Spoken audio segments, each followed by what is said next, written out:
बहुत सम्मानपूर्वक बुलाना चाहूंगा हमारे बीच लोकप्रिय विधायक जो प्रतापपुर के हैं, शकुंतला पोर्ते जी, प्लीज मंच पे आए। और उनके साथ रहेंगे मंजूषा भगत जी जो पहिला महापौर है नगर निगम की। डरूंगी नहीं भाई, मैं महिला महापौर, इसके मतलब डरूंगी थोड़े, डराऊंगी। और जिला पंचायत के अध्यक्ष हमारे बीच, वो भी प्लीज मंच पे आए। और मंच आर.के. गांधी सर जो मैनेजिंग एडिटर हमारे हैं, मेरे बॉस हैं भैया। और हमारे बीच में ललित साहू जी हैं, प्लीज मंच पे।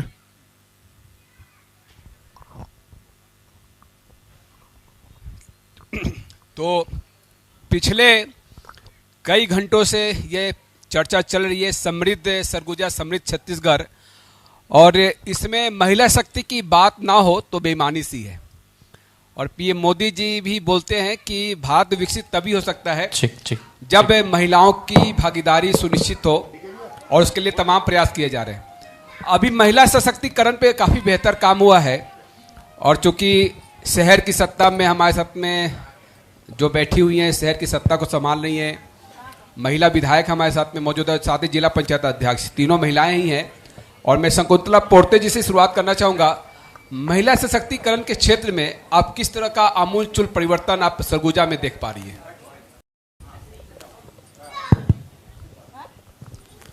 महिला सशक्तिकरण के बारे में अगर हम बात करें तो इसका श्रेय अगर हम देना चाहें तो मैं अपने पूर्व मुख्यमंत्री डॉक्टर रमन सिंह जी को देना चाहूँगी, जिन्होंने इसकी शुरुआत किया था कि त्रिस्तरीय पंचायतों में 50% महिलाओं को आरक्षण दिया था उन्होंने।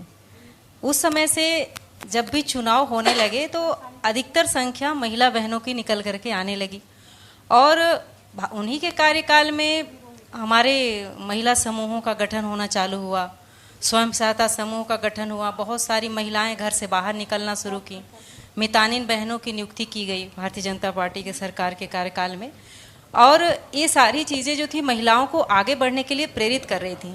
पहले क्या होता था कि महिला बहनें ना घर से बाहर निकलने में बहुत संकोच करती थी, लेकिन आज अगर हम बात करें तो ज़्यादा से ज़्यादा किसी भी मंच पर आप कोई भी कार्यक्रम रखेंगे, अधिकतर महिला बहनों की संख्या सबसे ज़्यादा होती है। और ख़ास तौर से मेरे प्रतापपुर की मैं बात करूं तो महिला सशक्तिकरण का सबसे बड़ा उदाहरण प्रतापपुर देखने को मिलता है, जहां पर हमारे एसडीएम ललिता भगत जी भी महिला हैं, हमारी जो तहसीलदार हैं वो भी हमारी बहन महिला ही हैं, और वहाँ यहाँ जरही में भी तहसीलदार हैं वो भी महिला हैं, हमारी नगर पंचायत अध्यक्ष मानती सिंह वो भी महिला हैं, हमारी जनपद अध्यक्ष सुखमनिया आयम वो भी महिला हैं, और मैं विधायक मैं भी महिला हूँ। तो सबसे ज़्यादा संख्या, और हमारी जनपद की उपाध्यक्ष भी महिला हैं पूनम सिंह। तो सभी महिलाओं का एक ग्रुप देखने के लिए आपको प्रतापपुर में मिलेगा। और सबसे ज़्यादा इस मंच के माध्यम से मैं आज धन्यवाद देना चाहती हूँ अपने देश के यशस्वी प्रधानमंत्री माननीय मोदी जी को, जिन्होंने 33% का जो आरक्षण हम बहनों को दिया है। निश्चय ही हम एक नया कीर्तिमान स्थापित करने जा रहे हैं, और आने वाले चुनावों में आपको महिलाओं की संख्या और बढ़ चढ़ कर देखने के लिए मिलेगी। क्योंकि अब तो 33% आरक्षण संसद में, उसको लेकर सरकार बड़े स्तर पर काम करी। चलिए मैं मंजूषा भगत जी के पास आना चाहूँगा। मंजूषा जी, चूँकि महतारी बंधन योजना और इसका काफ़ी कुछ बहुत बेहतर तस्वीर उभर के सामने आई, इससे किस तरह का बदलाव आपने देखा छत्तीसगढ़ में और अपने क्षेत्र में? सबसे पहले तो आपके चैनल को, साधना न्यूज को, मैं सभी स्टाफ को और सभी को मैं प्रणाम करती हूँ, नमस्कार करती हूँ। आपने हमको बुलाया। मैं आपको बताना चाहूँगी, महतारी बंधन जो विधानसभा चुनाव में महत्वपूर्ण मैनिफेस्टो में था, जिसका लाभ विधानसभा में तो मिला ही, लेकिन नगरीय निकाय में भी मिला और त्रिस्तरीय पंचायत चुनाव में भी मिला। ये सभी को पता है कि आज महिलाओं का वोट ज़्यादा पड़ा, विधानसभा में भी, लोकसभा में भी और नगरीय निकाय में भी, त्रिस्तरीय चुनाव में भी। तो आज ट्रिपल इंजन बनने में बहुत बड़ा योगदान महतारी बंधन ही है। और महतारी बंधन जिस तरह हमारे संगठन ने तो हमारे बीच में प्रदेश के यशस्वी कृषि मंत्री रामविचार नेताम जी आ चुके हैं। मैं तहे दिल से उनका स्वागत करना चाहूँगा और उन्होंने अपना बहुमूल्य समय निकाला चर्चा इस कार्यक्रम के लिए। चर्चा कंटिन्यू रखेंगे जी। और चूंकि मंच में महिला शक्ति की बात हो रही है जी। तो महिला शक्ति पर चर्चा पूरी करेंगे, उसके बाद रामविचार नेताम जी को भी सुनेंगे। मैं स्वागत के लिए यहाँ पे चंद्रशेखर और साथ ही अरुण जैन जी को बोलना चाहूँगा कि आप बुक्के देकर रामविचार नेताम जी का स्वागत करें। और महिला शक्ति की बात हो रही है मंत्री जी, तो कुछ चर्चा हम लोग कर ले महिला शक्ति को लेकर। बिना महिला शक्ति के बिना भारत को विकसित जो राष्ट्र बनाने की परिकल्पना वो पूरा नहीं हो सकता। चलिए मंजूषा भगत जी, एक बयान में आपका देख रहा था जो काफी चर्चाओं में था और आपने कहा कि भगवान से मेरी सेटिंग नहीं हो पा रही है। बीजेपी में नगर निगम की समस्याओं को लेकर आपने ऐसा बयान दिया था, ऐसा क्यों कहना पड़ा? जी, जो भाई आप लोगों को भाई इतना जानकारी मुझे तो नहीं रहती है। जी। इंटरनेट और मीडिया और ये सबसे मैं थोड़ा दूर भी रहती हूँ। कारण क्या है, जो भाई मुझसे बाइट लिया वो पूरा वाक को वहाँ दिखाया ही नहीं। वो नगर निगम में अधिकतम बारिश इस वर्ष हो रही है, सभी को पता है। 2016 के बाद इस बार बहुत ज़्यादा बारिश हुआ है। तो नगर निगम में जितनी बार हम पेच रिपेयरिंग करते हैं और रातों रात बह जाता है। हमने बहुत ज़्यादा प्रयास किया, बारिश ज़्यादा होने के कारण बह जाता है। तो जो भी चैनल का भाई मुझे पूछा कि वो उसका पूछने का तात्पर्य थोड़ा दूसरी टाइप का था कि आप तोड़ मरोड़ कर पेश किया गया आपके बयान को। जी, कुल मिला के वही किया गया। मेरा कहने का तात्पर्य ये था कि बारिश ज़्यादा हो रहा है तो हम जैसे महापौर या जनप्रतिनिधि का कोई हाथ नहीं है। कहने का तात्पर्य था। तो उन्होंने कुछ पलट के हमसे क्वेश्चन किया तो हम बोलना ये चाह रहे थे, जी ये तो भगवान जी पानी बरसाते हैं, आप सभी को मालूम है। तो मैं बोलने के तात्पर्य दूसरा बोल रही थी, उन्होंने तोड़ मड़ोड़ के पेश कर दिया। और आप सब लोग मीडिया बंधु लोग जानते होंगे, ज़्यादा इस विषय में नहीं प्रकाश डालना चाहूँगी। पंचायत अध्यक्ष जी मौजूद है।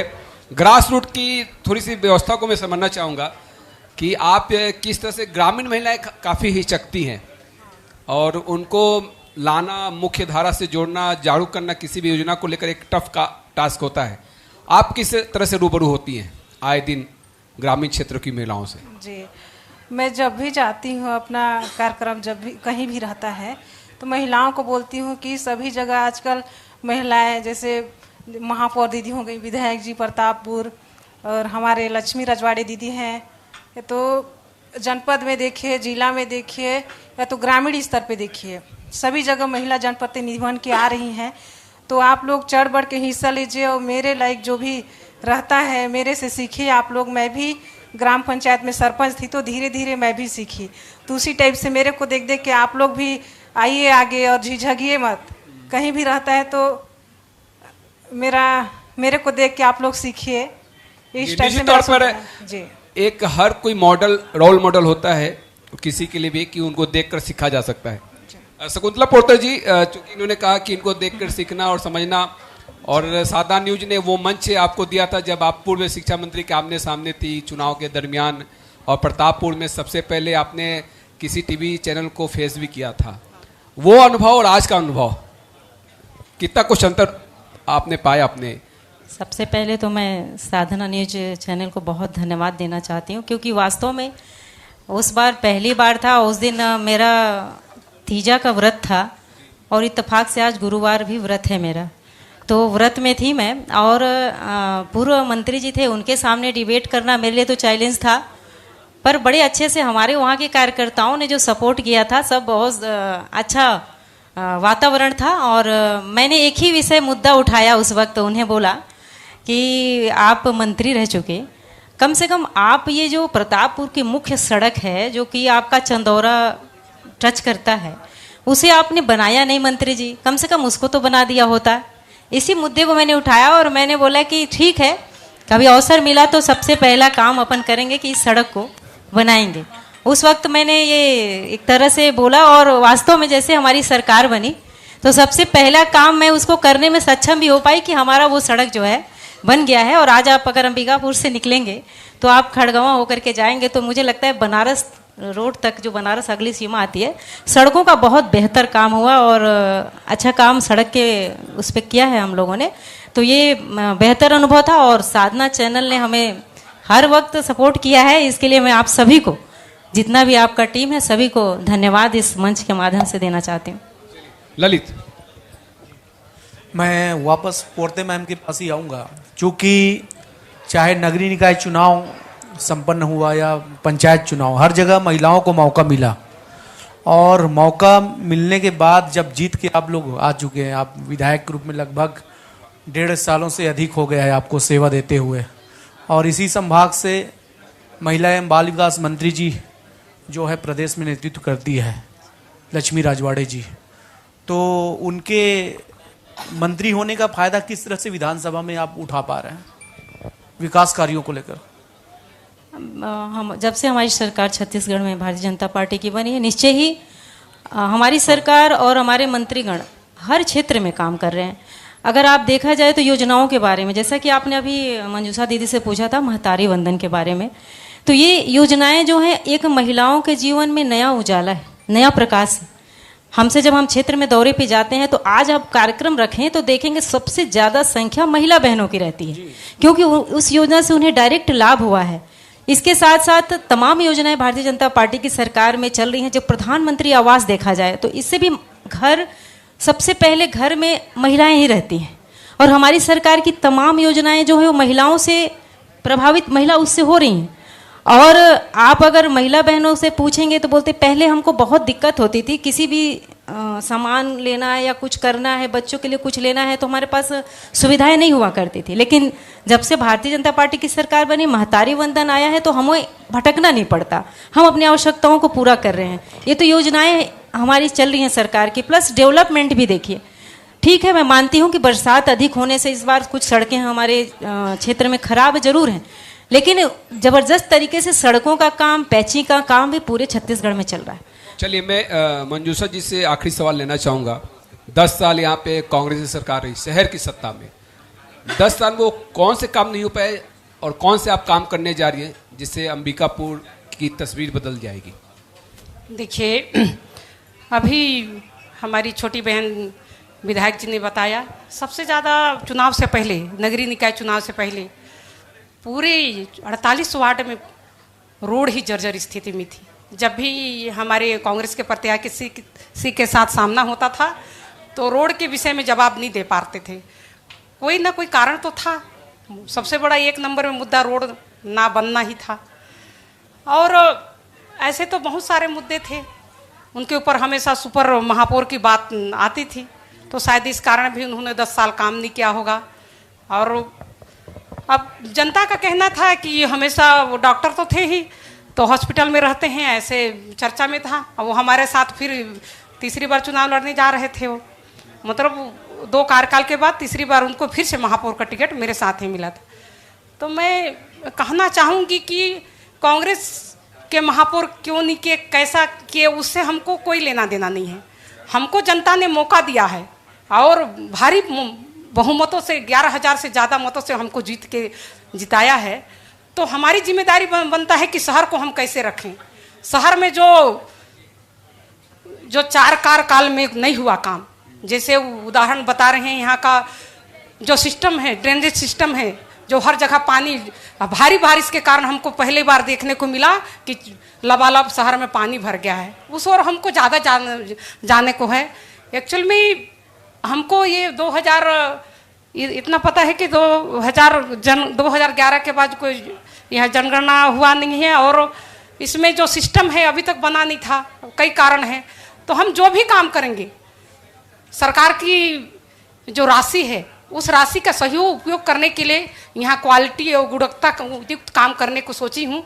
और शहर में जैसे कई बड़े बड़े नाले हैं और ये काम तो अभी स्वीकृत भी हो गया है। सिस्टम आपकी प्राथमिकता में है? प्राथमिकता रहेगी, क्योंकि शहर डूब जा रहा है। मेरे 5 महीना के कार्यकाल में पूरा शहर सिर्फ अंबिकापुर नगर निगम डूब जा रहा है। इस और ज्यादा बहुत सारी चुनौतियां हैं, उन चुनौतियों के साथते हुए आप आगे बढ़ते जाएंगे। चलिए, तो इस सेशन को यहीं समाप्त करेंगे और आप तीनों का मैं बहुत बहुत धन्यवाद करना चाहूंगा इस मंच पे अपना बहुमूल्य समय देने के लिए। प्रतीक चिन्ह भेंट करेंगे। प्रतीक चिन्ह। अर्जुन जैन जी, शेखर गुप्ता जी और हमारे चेयरमैन नम्रता गांधी मैम, आप भी आएंगे। निवेदन। और जिस कड़ी का इंतजार हम लोगों को था, माननीय मंत्री जी, कृषि मंत्री जी हम सबके बीच में मौजूद हैं, उनके लिए भी मैं जोरदार ताली आप सबसे गुजारिश करूंगा कि जोरदार ताली बजाएं, क्योंकि हम दोपहर से माननीय मंत्री जी का इंतजार कर रहे थे और वो घड़ी समाप्त हो चुका है और काफी महत्वपूर्ण समय निकालकर आप यहां पहुंचे हैं साहब। और साधना न्यूज का एक प्रयास रहता है कि हर ज्वलनशील मुद्दा और जनहित मुद्दा को हम उठाकर जनता की आवाज बन सकें, और निश्चित रूप से ये हम करते हुए सफल भी हो पा रहे हैं। और साधना न्यूज का मेगा कॉन्क्लेव माननीय मंत्री जी की उपस्थिति में